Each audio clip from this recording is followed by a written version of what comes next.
Hey guys, what's up? XTJX here, and I want to go over my thoughts of WWDC 2019, which was today, June 3rd, 2019, and here we go. It started a presentation out with dreams and sleep or something like that. It was black and white, and it had people staying up all night on their laptop or doing something. It says, "May dreams come true," or something like that. I didn't really pay attention to that.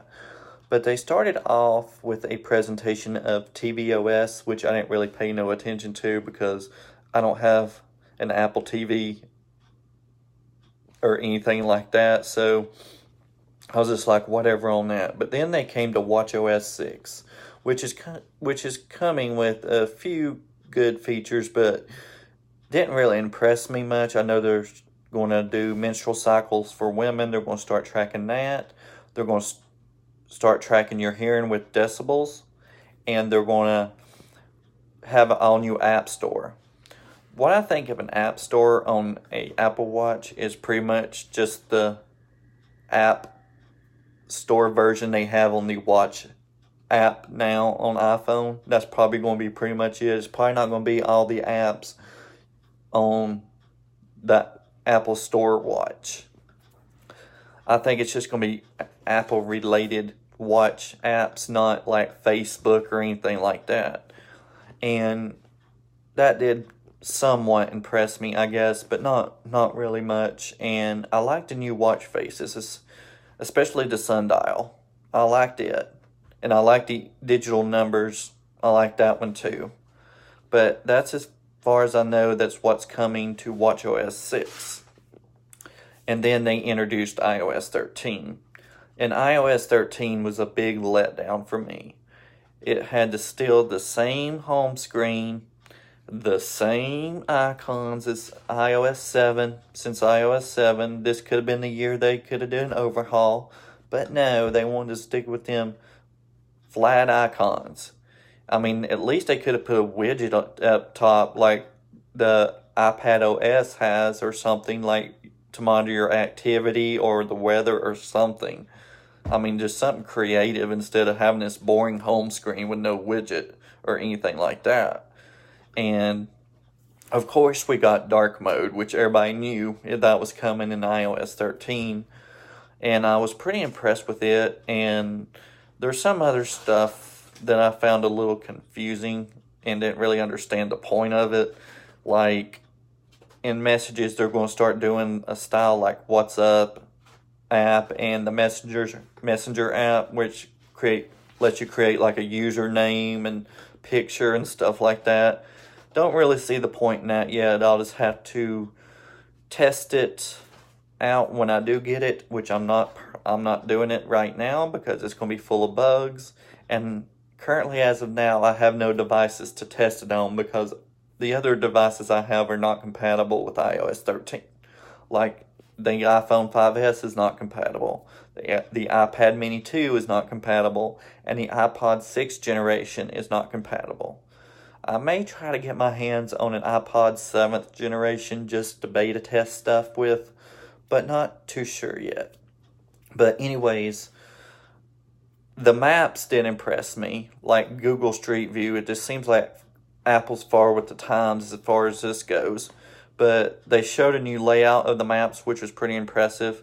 But Google Street View's had this for years, where you can view streets. But when you swiped up, it seemed like you could see the areas better with Apple Maps instead of Google Maps.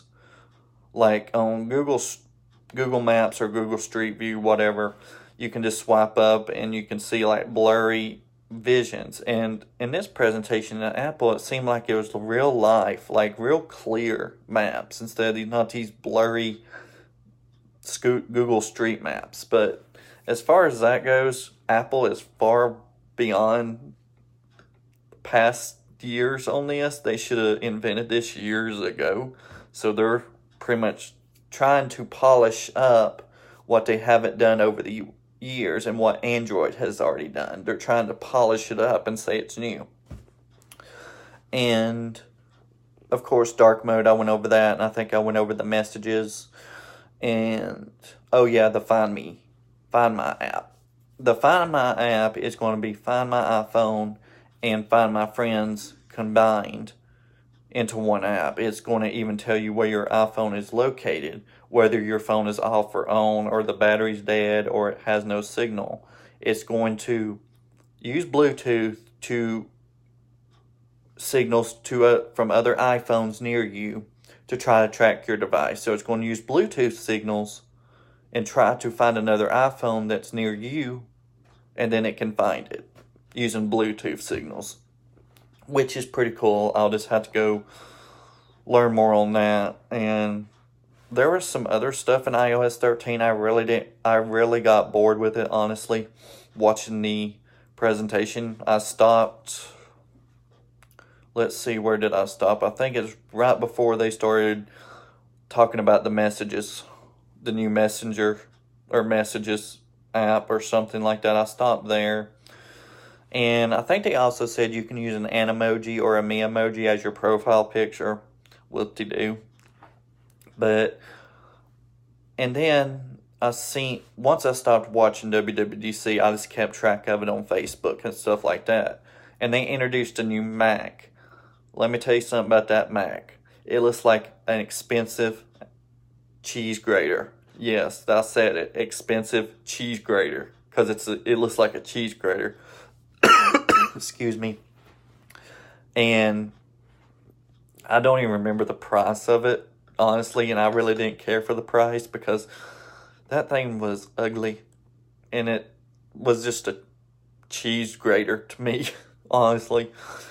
And the monitor stand itself, just to put the monitor on, was $1,000. I mean, get real. And you know how much the 6K monitor was for it? $5,000. I mean, who in their right mind has $6,000 to pay for a monitor stand and a screen? I sure as heck don't. And I sure as heck probably can't afford that Mac. Oh well, don't really interest me anyway. But I think they talked about some other things. Like I said, I wasn't really able to watch it because I had to go do some errands and stuff like that. So it's kind of hard for me to concentrate. I did watch the WatchOS part though. And I thought, I mean, overall, WWDS was kind of same old. And I might as well just predict it's going to be same old every year, because it's just been that way for the past 3 or 4 years. WWDC gets boring and more boring as the years go. But I'm really hoping 2020 is the year for a rehaul of iOS. And they also came out with an iPad OS. I mean, I noticed it on the side. At least it had some widgets and stuff like that underneath the time. That was pretty creative. And I wish they would have done something like that similar to iOS 13, but they didn't. So now we've got an iPad OS, a TV OS, a Mac OS, a Watch OS, and now an iOS. That's a lot of different softwares. But anyways, my overall, if I had to give it 5 out of 10, I'd probably give it a 4-star review. And if I had one of 5 stars, I would give it a 3, probably. I mean, it just gets boring every single year. What's up, Apple? I mean, all you're pretty much doing is taking stuff away from Android that they've had for years, and then putting it on the iPhone and saying, hey, this is a brand new feature. Like, oh yeah, the keyboard. They're making it now where you can swipe on the Apple keyboard. We've had that for years, like SwiftKey, Gboard, and other applications. We've had that on there since, well, I forgot what iOS it was when they started doing third-party keyboards. Could have been 10. I think it was 10 or 11. I think it was 10. Not sure. But now Apple's just wanting to polish up that keyboard to make it like a SwiftKey keyboard or a Gboard or an Android keyboard, and just polish it up and say, hey, this is a brand new feature when it's really not, and charge out the butt for it. But anyways, what else to say? That was pretty much my conclusion on WWDC 2019. And let me know your comments below. Let me know if you've already downloaded the iOS 13 Beta 1 developer app and let me know how that's going for you. As I said, I'm not going to try it on my everyday device because on my other devices it will not have iOS 13 like my iPhone 5S I used for beta testing purposes only for iOS 11 and 12. And then I have my iPad mini 2, which I was doing beta testing on it too, and my son's old iPod 6th generation. Like I said, I may invest in getting a 7th generation just for beta testing purposes. But I'm not sure if I want to spend $200 just for that or not. I guess we'll see. But anyways, guys, thank you for watching. And that was my thoughts on WWDC 2019. Take care, guys.